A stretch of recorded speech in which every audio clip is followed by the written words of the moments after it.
Advanced directives for end-of-life care are a gift to everybody involved because they ensure that our wishes will be followed by our relatives and caregivers. And on our podcast today, Dr. Kyle Yoder, Medical Director of Palliative Care, Hospice and Home Care at Summa Health, and Palliative Care Social Worker Ellen Saal-Patterson are here to explain advanced directives and encourage us all to consider them for ourselves and our loved ones. This is Healthy Vitals, a podcast from Summa Health. I'm Scott Webb. So I want to thank you both for joining me today. We're going to learn more about advanced directives for end-of-life care. What does that mean? What do we need to think of? And so on. So I'll start with you, Dr. Yoder. What are advanced directives and why are they so important? Advanced directives are documents that exist by each state. Here in Ohio, we primarily talk about two types of advanced directives. One is a healthcare power of attorney, and the second is a living will. The healthcare power of attorney is a document that allows a person to designate someone else to be their decision maker around medical issues. That person is only allowed to make decisions when you, as the patient, are not able to make your own decisions, and they are required in good faith to be able to follow the wishes that you have told them you want. The other document, living will, doesn't have anything to do with your belongings or your estate. It has everything to do with what your wishes are in a specific circumstance. When two doctors agree that you are in a terminal or vegetative state, then the information that you write in that document is what the medical providers would follow in the way of your wishes. So they're important because they allow you to think ahead, typically around emergent or high-stakes medical situations. People often think of life support type of serious illness that gives the information that the healthcare providers and families need to know. It's hard when these documents are not available and family members are left questioning, well, what would this person want under these circumstances? And so it's really a gift to your family and friends and your medical team to be able to follow your wishes that support and follow your goals and values. That's an interesting word choice, the word gift. I've heard that before, and good to know the difference and understand the difference between the two documents. But as you say, it's really a gift because then no one is guessing what your wishes are, what you wanted when you could make those decisions for yourself. Good jumping off point here. Ellen, at what age should people begin advanced care planning? I think the best answer to that question is today. It is never too early to begin thinking about completing advanced directives.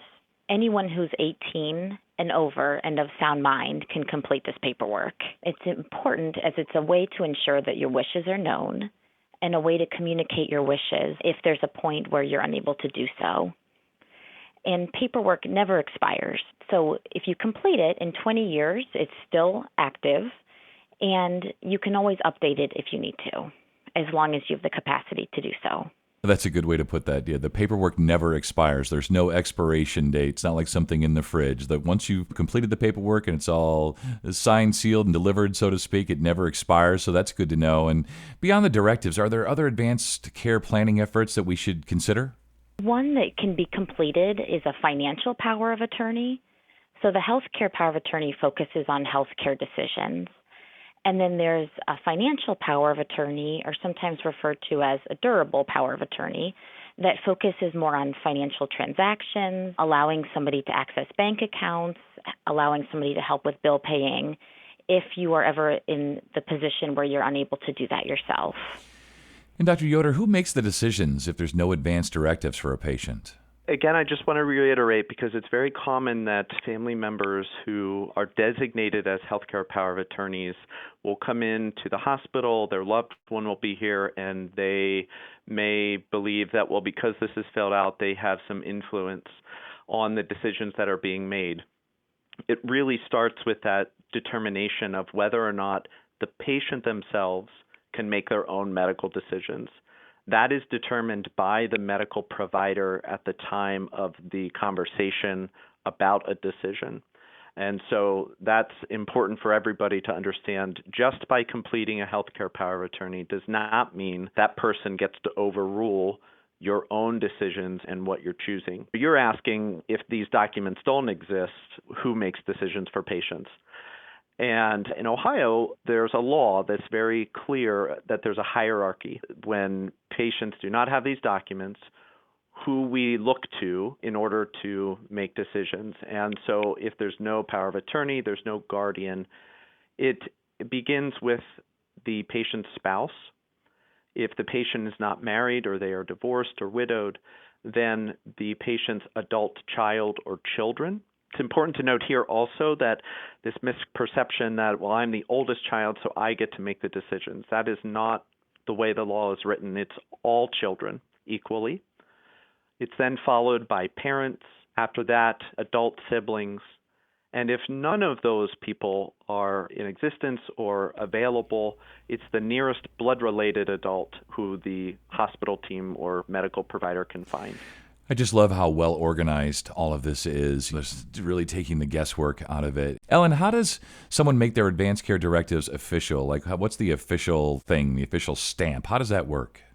First, it's important to make sure that the paperwork is completed fully, that it is completed, that it's legible, and then is signed by the patient, and then is either witnessed or notarized.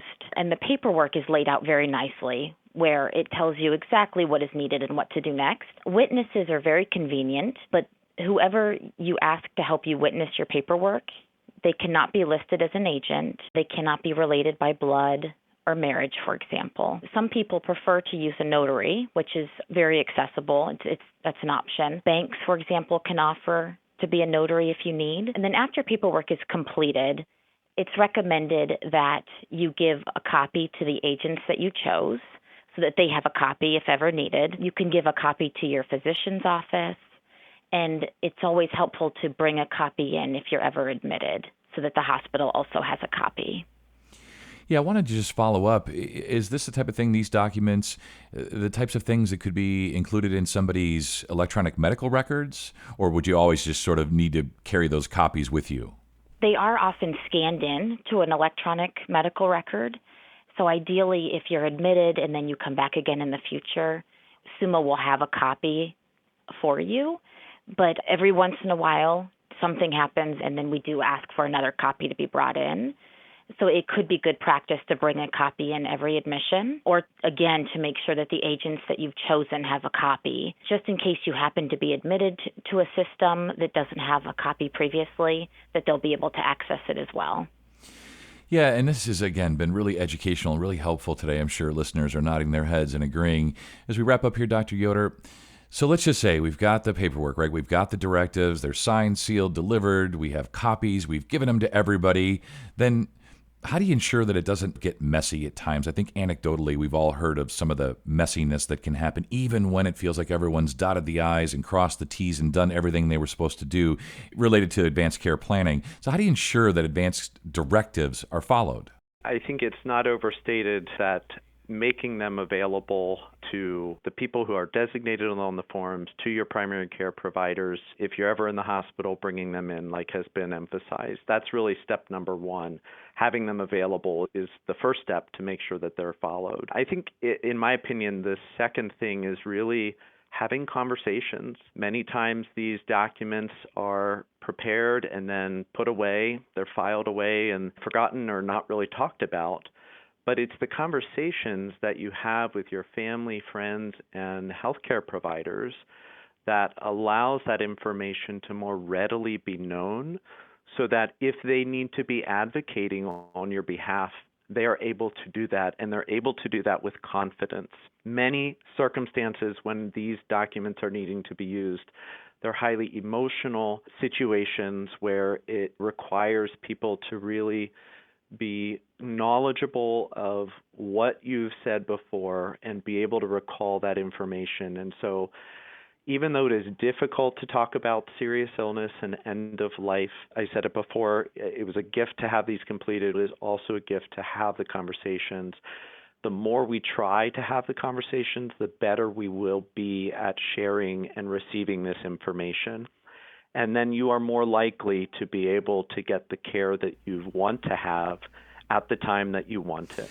Yeah, there's no doubt. Difficult, tricky conversations to have, but it just as the planning and the paperwork is a gift, as you say, it's such a perfect way to put it. It really is a gift to have these conversations. Really good stuff today. Thank you both. You both stay well. Thank you. Same to you. Thank you. You too. And for more information, go to sumahealth.org/advanced directives. And if you found this podcast to be helpful and informative, please share it on your social channels. And be sure to check out the full podcast library for additional topics of interest. This is Healthy Vitals, a podcast from Suma Health. I'm Scott Webb. Stay well, and we'll talk again next time.